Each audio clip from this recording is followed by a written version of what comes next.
to me. Um, one more question about Divergent, and we'll leave it alone. But that's the book that I'm sure everybody's heard of. Some Mhm. folks have watched the movie, and I have one of my most embarrassing stories involves Divergent, because I lead a fiction workshop here. And I help authors that are soon to be authors critique each other's work. And I always start off by saying that one, art is subjective. So everything we're talking about is a matter of opinion. There are some opinions that are probably better than others, but it all, when you come right down to it, it's art. It's got to be subjective. And I've been colossally wrong before, and I will be wrong again. So anytime you hear me say anything about your writing, just bear in mind that I've been wrong before. And the example I use is I met Veronica Roth here, and she was at a conference, the Midwest Writers Workshop here in Muncie, Indiana.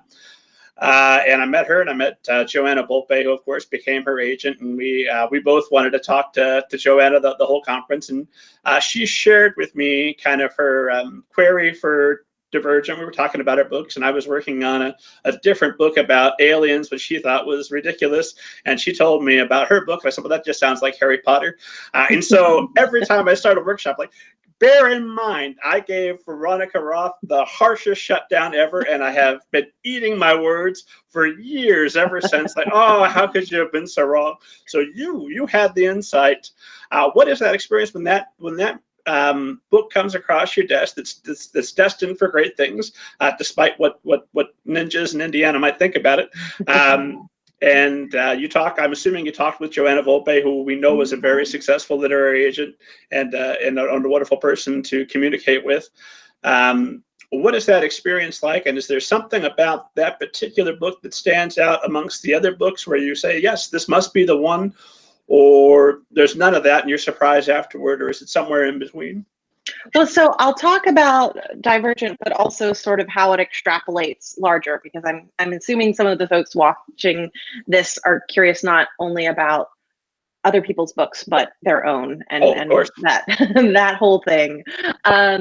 So let's see. I'm trying to think where to begin with this. With Divergent, so in terms of why it worked for me, it's funny because publishing moves very slowly, and it takes several years from the moment you sign a book up to it being on the shelves. So some people looked at that book and thought, oh, it's, basically Harry Potter or Hunger Games, that there were pieces of DNA of other things in it.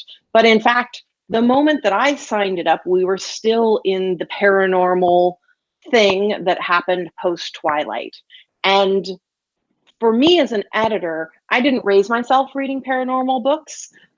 They weren't something that I was drawn to.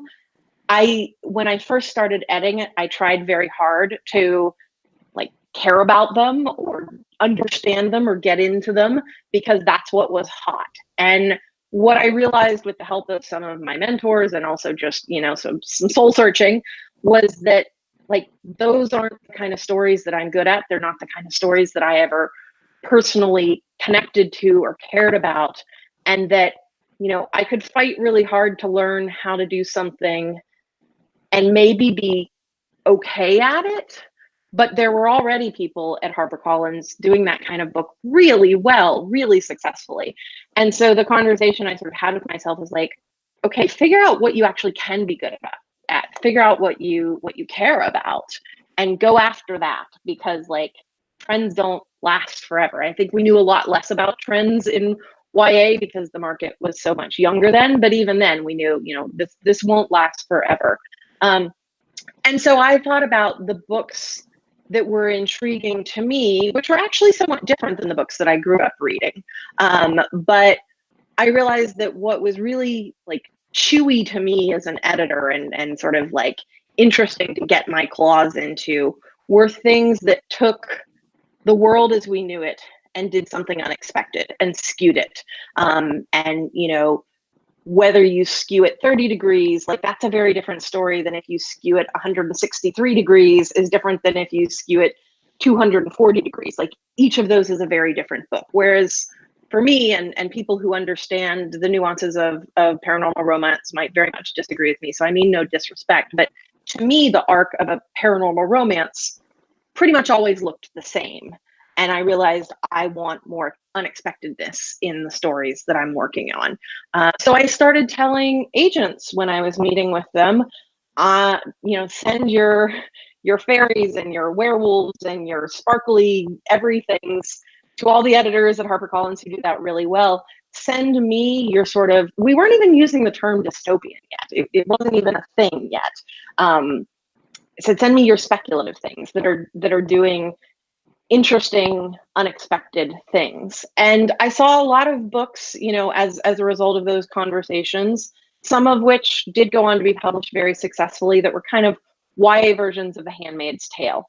And to me, that wasn't quite the thing that I was looking for, because I thought, I understand why this storytelling is interesting, futuristic unpacking of questions about female sexuality and reproduction in a high pressure world. Like, I understand why that's appealing to 20 and 30 somethings in New York City. I'm less convinced, and I think I might feel differently about it today in the climate that we're in. But at the time, I felt like, I don't know if that's what 14 and 15-year-olds in Idaho or California or North Dakota are really paying as much attention to.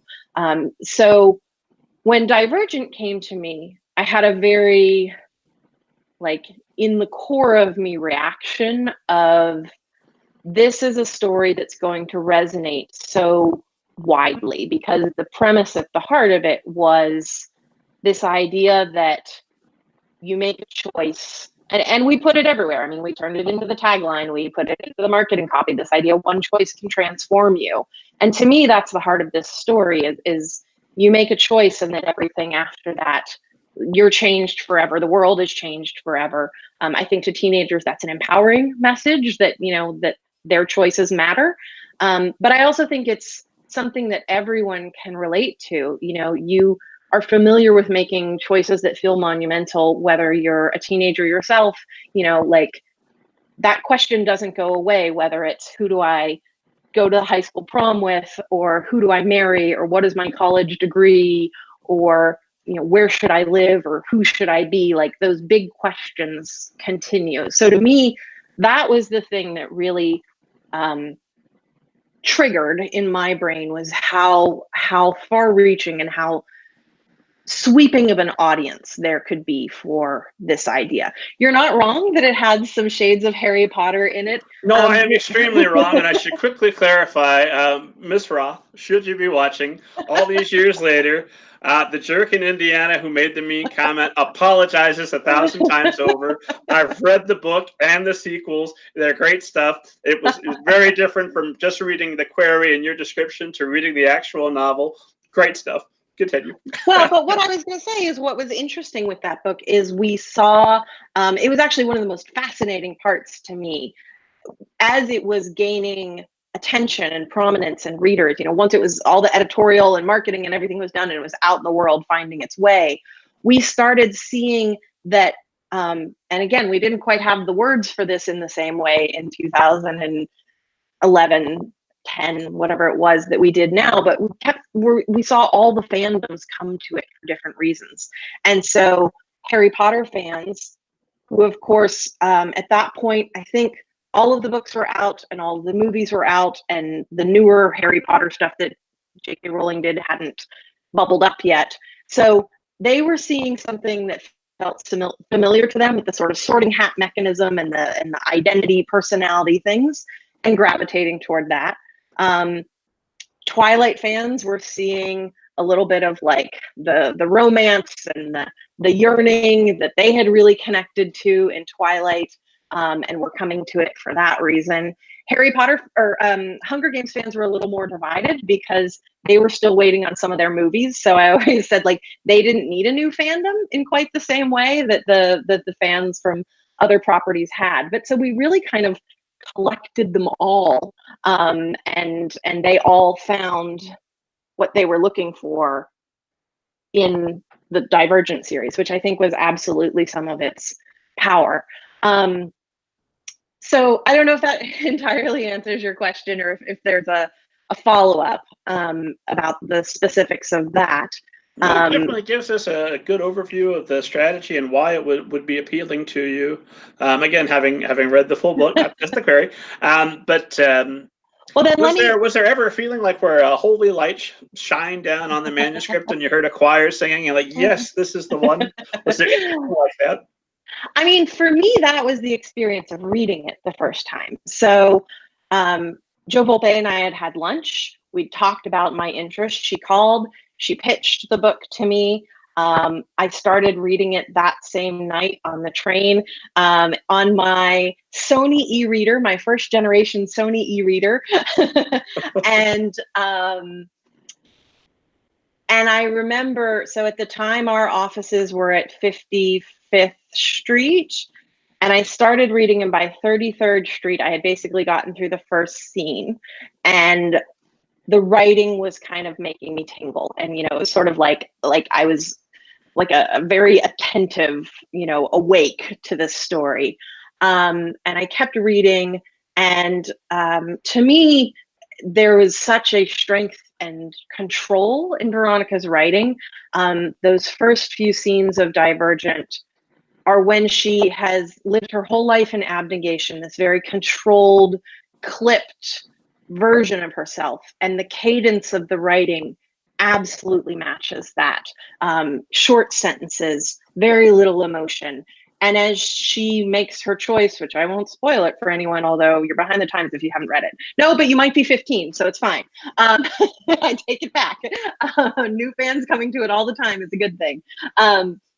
But as her world starts to get bigger and more daring, the language starts to get bigger, the sentence structure starts to get more complex. And so initially I was noticing some of the artistic things she was doing, as well as being pretty swept up in the story, because again, there hadn't been, certainly there had been speculative fiction and dystopian books, especially in the adult market. There had the first Hunger Games book, I think, had come out very recently before, but we didn't have the depth and the breadth of it that we do now. So it was a less familiar story in a way, this idea of a girl rising up against, society gone wrong and trying to figure out how to save it. We hadn't quite seen so much of that in 2009 or whenever it came to me. So within the first 20 blocks on my subway ride home, I was noticing that it felt like a different reading experience than most things that had come into my inbox. At the time, my subway ride, so cell phones didn't work on subways until very recently, and even now it's still sort of spotty, but definitely back in 2009, they didn't work at all. But my subway ride had this like 2-minute thing where it went above ground, and so you'd watch out, everyone pull out their phone and like do their texting or their calling or their messaging before it went back underground. And so I was one of them that night. I called and texted, or I texted my friend that I was supposed to have dinner with, canceled my dinner plans because I wanted to keep reading. And I went and sat in this little coffee wine sort of shop in my neighborhood, and I read until they closed, which I think was like midnight or 1 a.m. I kept reading, and I kept reading until 3 or 4 in the morning when I finished it. And I stumbled in and was completely inarticulate about what was so amazing, but like, and it's a complicated story to like sum up. But I knew it had been electrifying as a reading experience. And I knew that if I had had that reading experience, probably other people were going to have that reading experience, which I think